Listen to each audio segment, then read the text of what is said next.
mahatagan sa nakaigo nga pagtamo. Pilaso naman ang security guard matapos ginluthang sa Purok Mahogany, Barangay Oringao, Syudad sang Kabankalan, Huwebes sang gabi. Ang biktima mo si Jo Marie Esliamado, 50 anyos, samtang ang sospetsado amo naman si Jo Marie alias Dondon Onlayaw, 37, tanan residente sang nasambit nga lugar. Sunod kay Lieutenant Jomel Salada, PIO sang Kabankalan Police Station, bago lang nakapauli gikan sa trabaho bilang security guard si Esliamado kag nagdesisyon nga magpanag-ob sang tubig kag sang nag-abot sa lugar si Onlayaw, ginluthang niya si Esliamado igo sa nawala nga dughan kag sa iya nga buli. Dugang pa nakapalagyo si Onlayaw nga karon ginapangita sang kapulisan. Sunod kay Salarda, may away sadto ang duha bungad sa duta apang nasettle na sa barangay. Sa karon ginaimbestigahan pa kung anong rason sa insidente kag padayon man ang pagpangita kay Onlayaw.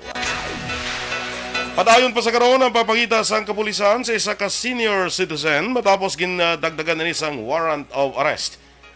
Bangon sa kasong rape, bangon sa iyang pagpanghimulo sa isa ka 11 anyos nga bata. Ang ining suspetsado nag-edad sang 76 anyos, balo kag residente sang 5th Road, Hermelinda Homes, Barangay Mansilingan, diri sa syudad sang Bacolod. Sa investigasyon sang kapulisan, ginsay sa isang 11 anyos nga biktima, nga halin sang 8 pa lamang ini katuig, biktima na ini kag ginahimuslan sang iya ginakabig nga lolo kabaylo sang kwarta ginahatag sa iya. Pero may nagakadto ang biktima sa suspect rason nga masako ang ginikanan o kung bangod ang ginikanan masako sa pagpakita sang palangabuyan. Nagagawa man sa examination sang medical legal officer nga mayara laceration ang pribado nga parte sang lawas sang 11 anyos nga biktima. Sa iban pang balita lokal, magpatigayon naman sa profiling ang administrasyon incoming Mayor Albi Benitez pagi sa Jolly Homes Foundation sa pag-umpisa sang 100 days sang alkalde. Sunod kay Attorney Bong Dilag, spokesperson ni Benitez, ang foundation lang ang mag-identify sang beneficiaries, samtang ang syudad ang magpangita sang budget para ipatukod sini. Dugang pa ni Dilag, ipatukod ang 1 o 2-story nga building sa duta nga ginatindugan nga daan sang balay sa mga beneficiaryo, kag kilalahon sa administrasyon ang tagiya sang duta para negotiate. Palayag panidilag sa proseso ng profiling, iga-identify sa Daga Foundation kung may ikasara nga magbayad ang mga benepisyaryo. Samtang mga residente nga ngayara karon sa danger zone ang ipang-relocate. Gininaugurahan na ang bago gin-renovate nga Liga ng mga Barangay Office sa Bacolod Bay Center sa Huwebes nga adlaw. Suno kay Liga ng mga Barangay President Councilor Lady Glass Gonzales, ang among seremoniya ang mismo gintambungan ni Mayor Bing Linardia nga amo man ang nagpain sang 3 milyones pesos nga pondo para sa among proyekto. Suno sa kay Gonzales, ang among inisyatibo ang iya ginduso sa alkalde base man sa desisyon sa iya mga kaupdanan sa liga sa tuyo nga inisla ang mayara man sang kaugalingon nga opisina para sa venue sa ilang mga meeting kag iban pa nga mga aktibidad. Ginklaro man ni Gonzales nga nagaparanto sa karon nila pagpamakal sa mga kagamitan nga kinanglanon sa lugar bakod ini wala malakip sa alokasyon ni hatag sang syudad. Na-eksperyensyahan ang hailstorm ug pagulan sang ice sa Banuwas ng La Castellana kahapon nga adlaw Biyernes. Sa interview sa Aksyon firing line ginpahay ni John De Asis, Municipal Disaster Risk Reduction Management Officer, ang hailstorm ang natabo kadungan sa pagbunok sang ulan kag mabaskog nga hangin sa amo nga banwa mapasado las 3 sang hapon.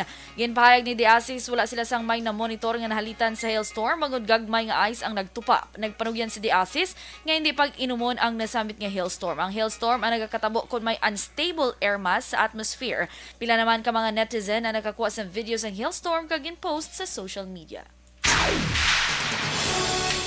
Kami ara sang mga around 2 to 3 p.m. May ara abi sang localized thunderstorm signal nga warning. That time amo na siyang reason. Actually portion lang mostly diri sa proper and then atong isa sa may backside and then wala na kami na monitor nga sa ibang nga lugar and then as of now dapat nga mga staff wala kami may na-recorded nga may nag-report nga may damage. Si MDRRMO Officer John De Asis.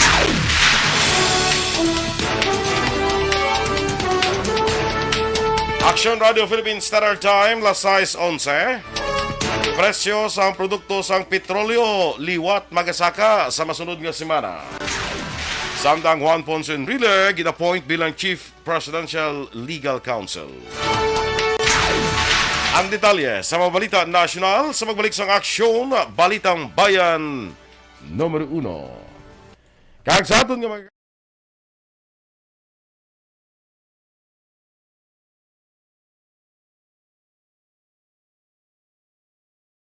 Ang beach ang paborito nga katuan sa mga pamilya kag magbarkada sa tion sang okasyon. Puno sang batahom nga mga literato nga may background nga beach ang aton mga social media.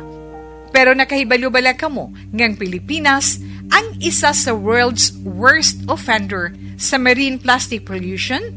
Sa pagtuon sa United Nations sa pag-abot sang 2050, ginatanaw nga mas madamo na ang mga plastic ikumparar sa mga isda sa karagatan. Gani subong pa lang, dapat na kita nga maghimo sang aksyon kag magpakigbahin sa solusyon batok sa plastic pollution. Una, i-reduce o kon ibanan ang paggamit sang single-use plastics. Magdala kag maggamit sang reusable nga grocery bags, utensils, coffee cups, tumbler kag iban pa. Dapat istriktong ipatuman ang mga ordinansa akong layi nga nag-regulate sa paggamit sang plastic. Madamo man ang mabulig sa pag-recycle sa mga ginagamit nga single-use plastics sa mga nag-estar sa coastal areas. Hindi pag-ihaboy.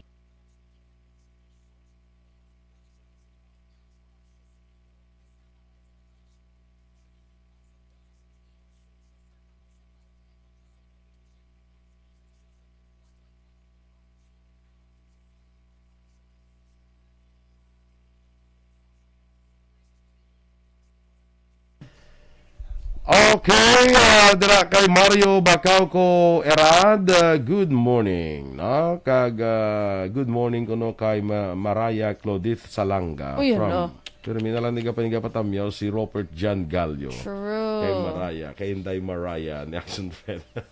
Kiga ka gini Action Fred. Charat na. Tamyaw lang mo na. Tamyaw mo lang na. Oo. Good Yes. morning ko no to the beautiful Maraya Claudith Salanga. Sa ulo ba? Hindi ko na gani kinanglan ko nun sa ulado ko na tayo eh.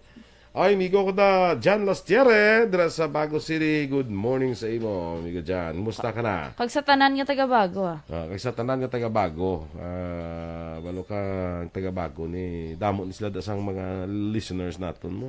Ito Mga na ano classmates mo na mo daan. na ano mo naman na da mo. Na kuha ko na ano ganito parang na penetrate.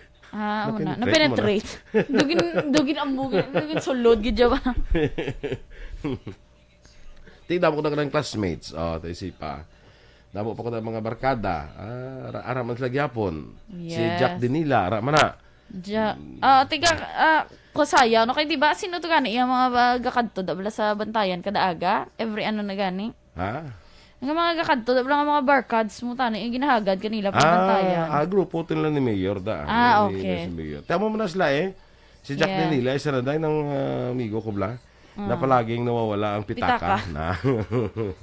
Sabod. Sige, kay Neng Siason Jaime, good morning mandara sa iyo, no? Masis ni Neng na, hindi. Siling ko gid. Lain naman na goro. Ni sa Giroya. Si kay Melanie Celeste Dasas. Good morning, Tito Boy. Si Bidad. Nga abidad naman. Ngayon na si Bidad. Amo na. Naaw. Oy, kumalo. Ginhalin. Pagkita na yun, pagkilala Kay namon. Melanie mo nang Pagkilala namon, si Bidad na siya. sige So, ano ko na mangkot mo ng Bidad. Hindi tanan na siya pag kay Bidad ya. Bay, ilang saya kay Bidad. Ano na Yes. siya, kay Bidad mo. no? Kaya, Atia Kim Eriman, morning man. Odra kay Ma'am Vanessa Mayo, kag Dr. Matt Mayo sa Hello. Rochester, Massachusetts. Anong- Minnesota, gle. Na Ano nagugapon naman? sa Boston Celtics eh. okay. Kaya ang Boston Celtics bikapon ti Massachusetts ba ang Boston. Ti nagdaogid. Congratulations. Congratulations sa mga kakwanda, Warriors fans. Yes.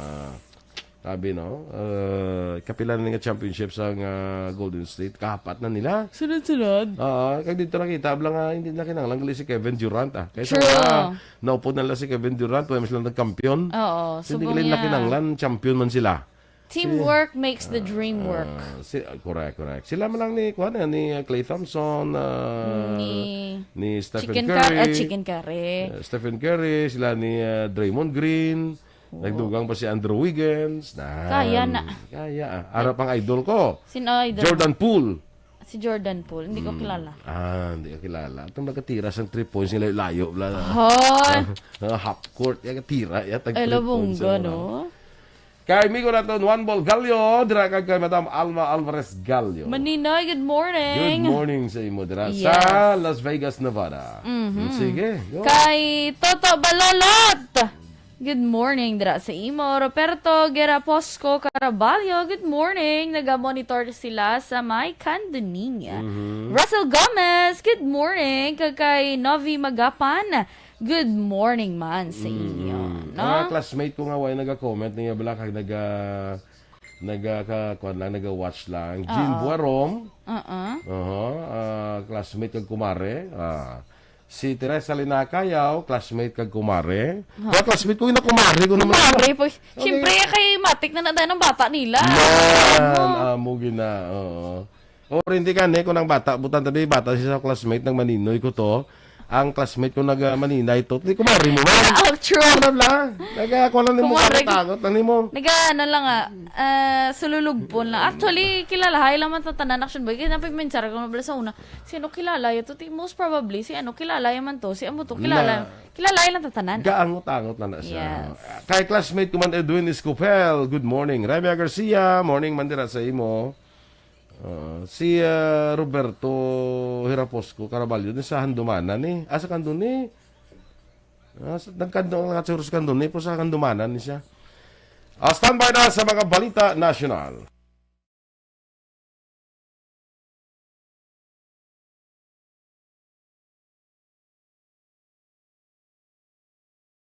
Ang beach, ang paborito nga katuan sa mga pamilya, kag magbarkada sa tion sang okasyon. Puno sing batahom nga mga litrato nga may background nga beach ang aton mga social media. Pero nakahibalo bala kamo ngang Pilipinas ang isa sa world's worst offender sa marine plastic pollution? Sa pagtuon sa United Nations, sa pag-abot sang 2050, ginatanaw nga mas madamo na ang mga plastic ikumparar sa mga isda sa karagatan.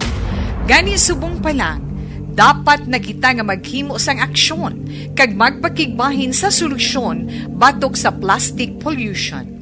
Una, i-reduce o kung ibanan ang paggamit sang single-use plastics. Magdala kag maggamit sang reusable nga grocery bags, utensils, coffee cups, tumbler kag iban pa. Dapat istriktong ipatuman ang mga ordinansa akong lahi nga nag-regulate sa paggamit ng plastic. Madamo man ang mabulig sa pag-recycle sa mga ginagamit nga single-use plastics. Sa mga nag-estar sa coastal areas, hindi pag-ihaboy ang inyo basura sa... Numero 1.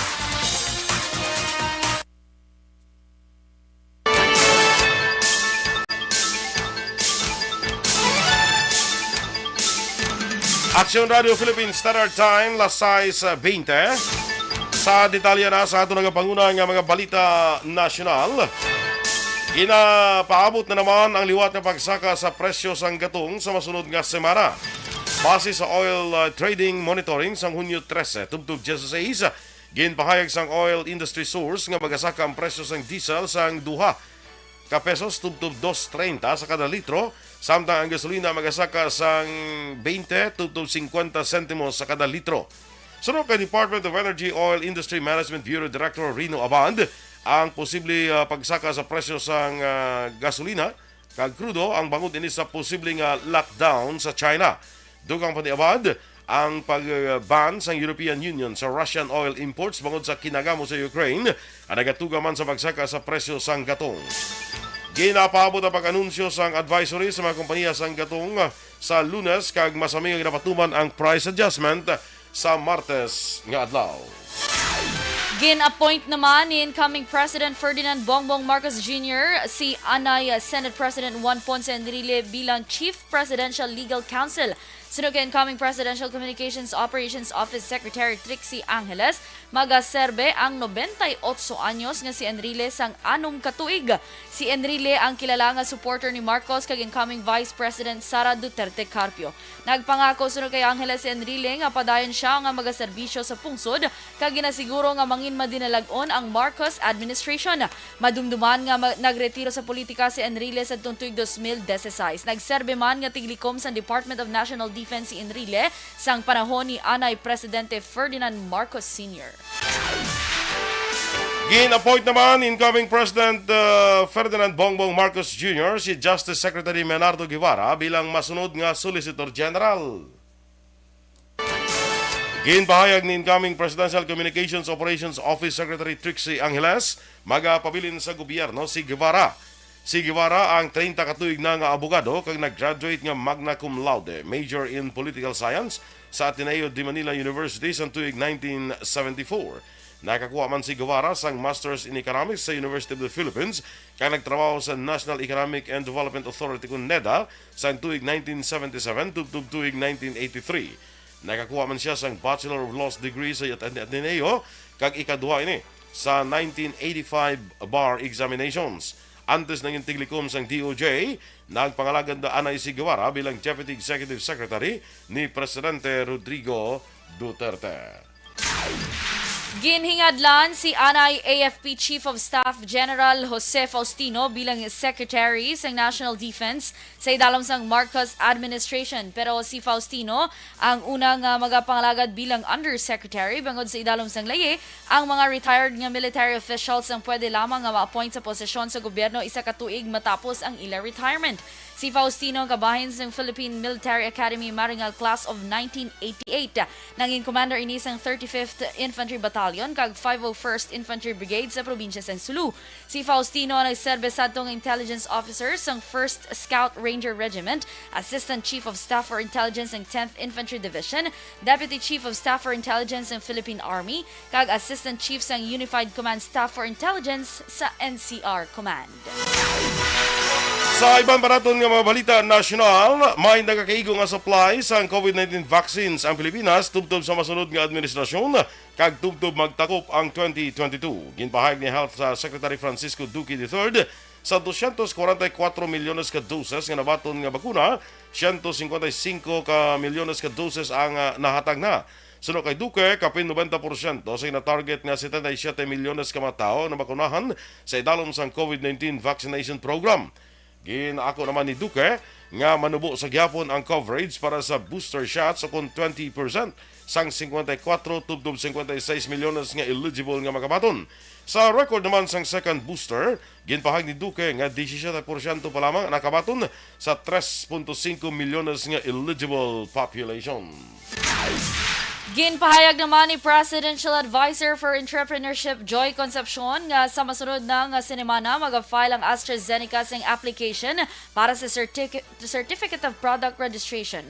Ang CPR ang magatugot sa mga manufacturers nga ibaligya ang ila produkto sa publiko. Sunod kay Concepcion, iyagin pangabay si President-elect Ferdinand Marcos Jr. nga kakason ang alert level system sa pungsod kag dulaon ang public health state of emergency. Pero sa DOH, wala sa otoridad ang gobyerno nga kakason ang public health state of emergency bangod ining deklarasyon sang World Health Organization. Patag ni Health Undersecretary Maria Rosario Vergere kung kakason ang state of calamity, ma-invalidate ang emergency use authorizations ng COVID-19 vaccines kag drugs. Ang mga manufacturers nga magakuha sa CPR ang dapat magkatapos sa ika-4 nga phase sang ilang nga clinical trial. Sa katapusan nga bahin sa aton balita nasyonal, nag-resign ang 4 ka mga nominees sang Sagip Party lista para mapabilin si Representative Rodante Marcoleta sa iya posisyon sa partido nga nalista bilang second nominee. Sunod kay COMELEC spokesperson John Rex Laujanco, paboran sang COMELEC ang withdrawal of nomination sang second nominee nga si Erlinda Santiago, third nominee nga si Christine Angela Ridoble, fourth nominee nga si Fenicris Santos, kag ang fifth nominee nga si Ermelinda San Antonio. Si Marcoleta nga nag-atras sa pagpapili sa pagkasenador sa naligan ni eleksyon, ang ikaduha nga nominee sa partido nga nagdaog sang 2 ka seats sa Kongreso. Si Caroline Tanchay ang first nominee sang Sagip party list.